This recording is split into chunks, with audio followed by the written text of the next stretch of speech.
As any entrepreneur will tell you, running a business is full of challenges.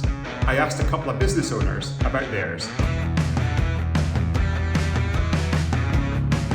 What have been your biggest challenges in doing what you're doing and building what you've built over the last few years? I don't know if there's been any big challenges. I think most of the challenges are, like you say, every single day. You're problem solving every single day. So every single day you come into work and you know you've got to create a new path that hasn't been there before. So it's not like you open a book up and you say, right, this is what I do. Every day you have to make a choice. Do we do this or do we do that? How do we do that? When do we do that? How much we pay for that? We've never made a bar before. We've never made cereal before. Who makes it? Yeah. Where do we get it made? What size box do we need to make? So you're just constantly making every day different choices of what to do. And so you listen to your customers. I mean, that's the key thing. Listen to customers. We've got a big team now. We've got 60 people in our team. So we listen to them. We do product testing with them. Yeah. But in terms of big challenges, I mean, how big to go, how fast to go, where to go. Like we've launched in America June last year. And lots of people said, don't spread yourself too thin, don't go out there, it's a big place, it's hard to compete, blah, blah, blah. But again, that's worked for us. We've been lucky, again, that's worked very nicely. So, food is a thing you put inside your body. You need to make sure it's made correctly. So you're constantly having to rely on your factory to do things. We go down there and see how the factory's being made and ensure they're making the right stuff. Taste is another thing we have to try and optimize. We're a company which is nutrition first. Yeah. So taste has been, maybe we were 75% nutrition, 25% taste. We're now trying to get closer together, so taste is now becoming, feedback for when you go into mass markets. We say now we're 51% nutrition, 49% taste, whereas most products in the supermarket are 90% taste, 10% nutrition at best. They don't really care about nutrition. We do care about nutrition, which is fundamentally the primary purpose of food. It's not for taste, it is for nutrition, right? It doesn't give you the right nutrition, what's the point of it? So biggest challenge is just so many little bits. So that's what it is. It's constant. And if you're not careful, you can get burnt out. So I don't know what your experience has been, but for the first 2 years, I was really quite hardcore. Yeah. And I've now tried to bring my hours down. We brought a CEO on, so I gave up the CEO role. I just felt it wasn't for me. Yeah. My background is marketing. I think that's what I'm good at: brand marketing, customer service. But the other sides of the CEO role are, finance, operation, HR, recruitment, and some of those things I just found not interesting, and just didn't feel like I was giving it the best that it should receive. And so I was spreading myself across so many things that you just feel like you're not good at anything. You're literally just doing little bits of everything, but not to any standard. So I said, no, I'll give that up to somebody else. We brought a guy who's done it before, so we brought a CEO in, and that's made a big difference.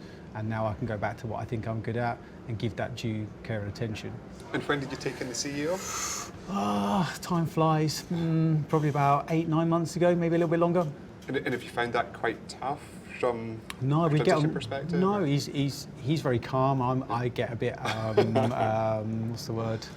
Excited, yeah, passionate. So, passionate. And so he's good that he calms me down. We've got a division of work, so we know what each other does. And no, I think some people they don't want to give up that sort of role. They feel like I haven't got a big ego at all. I don't really care about that sort of stuff. So for me, it's been a very good decision. That means I can take a little bit more time off, so I don't have to work weekends anymore. I mean, James has just flown out to America and he's had to go to New York, LA, Puerto Rico in less than a week. And I would have had to do that, but I didn't.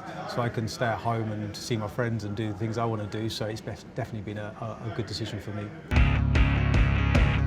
Leading the way in the kind of premiumisation and kind of craftification of snacks in the UK, what's been the biggest challenges you've faced with Serious Pig over the last few years? Oh, how long we got? I think the biggest challenge we've had, and it's a boring one, I'm sorry, it's not an exciting one, is the product has to stay in an airtight packet, otherwise it will spoil. And so we need to use a material which has got a high barrier to gas and moisture, and that, when it's in there, needs to be sealed perfectly. And one of the challenges we had to begin with was we used people to pack for us because we didn't have the equipment to pack.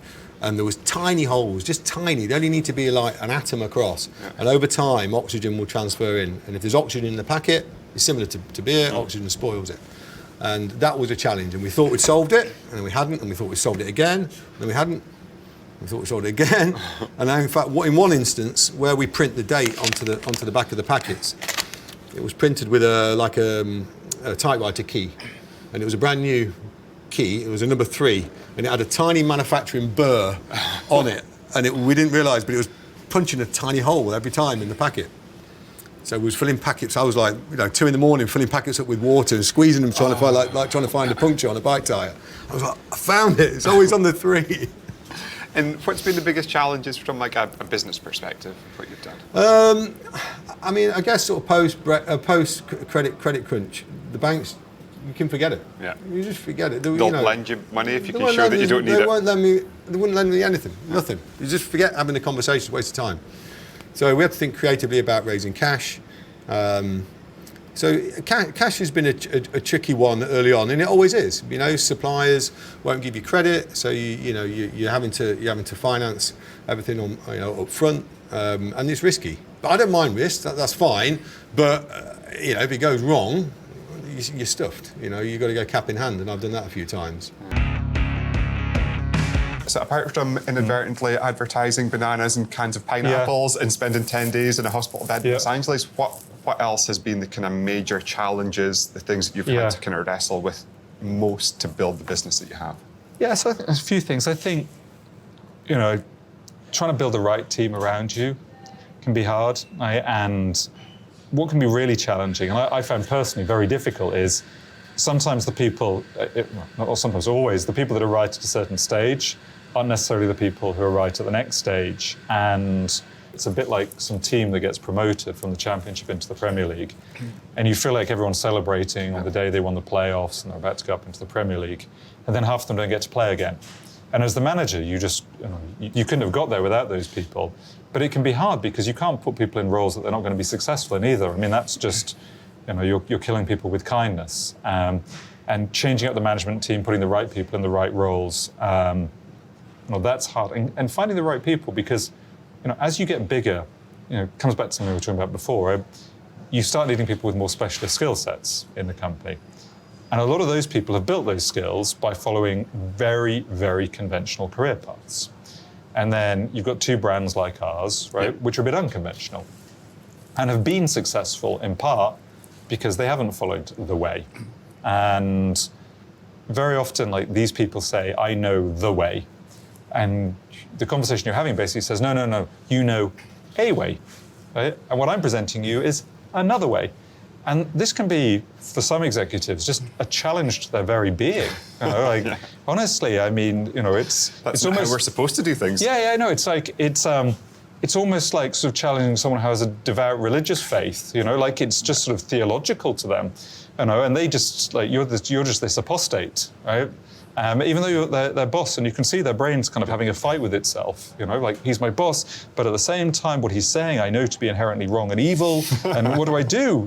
He wants to call this repeat offenders. I must save him from himself. As I probably got quite animated there, you can tell this is something I've lived a few times. So trying to build a team of people, that you want to work with, right? Not just have the right skill set, but that you want to work with, that you like, you trust, and you respect. One of the things that we always said at Tough Mudder was, never hire someone you wouldn't have dinner with.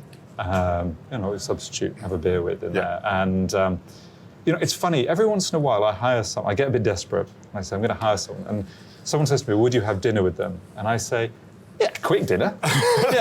Maybe. Maybe a course, get the bill and get out of there, right?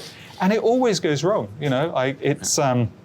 It's like putting an organ in a body where it shouldn't be. The whole system rejects it.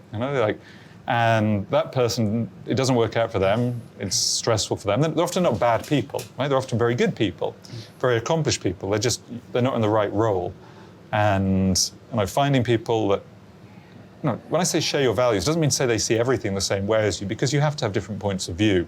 It really doesn't mean that. But on certain fundamental things, right, you're just aligned, right? You don't have to have some kind of agreement on this constant debate on the basic principles of what you're trying to do. Yeah. And you've got one of my favourite quotes up in your office wall from George Bernard Shaw. Yeah, around the unreasonable man, right? I'm going to butcher the quote now, but like progress depends upon the unreasonable man, right? Because the reasonable man fits in and goes along with conventional wisdom. And I have it in black and white. It's a black and white picture with an orange headband on him.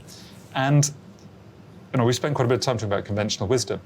9 times out of 10, conventional wisdom is right. I take paracetamol or Tylenol like everyone else because I accept that it's going to work on my body like it works on everyone else's, right? But if you just blindly say this thing that has worked will always work, by definition, you'll build an organization that's like every other organization. Yeah. By definition. It's like following a recipe.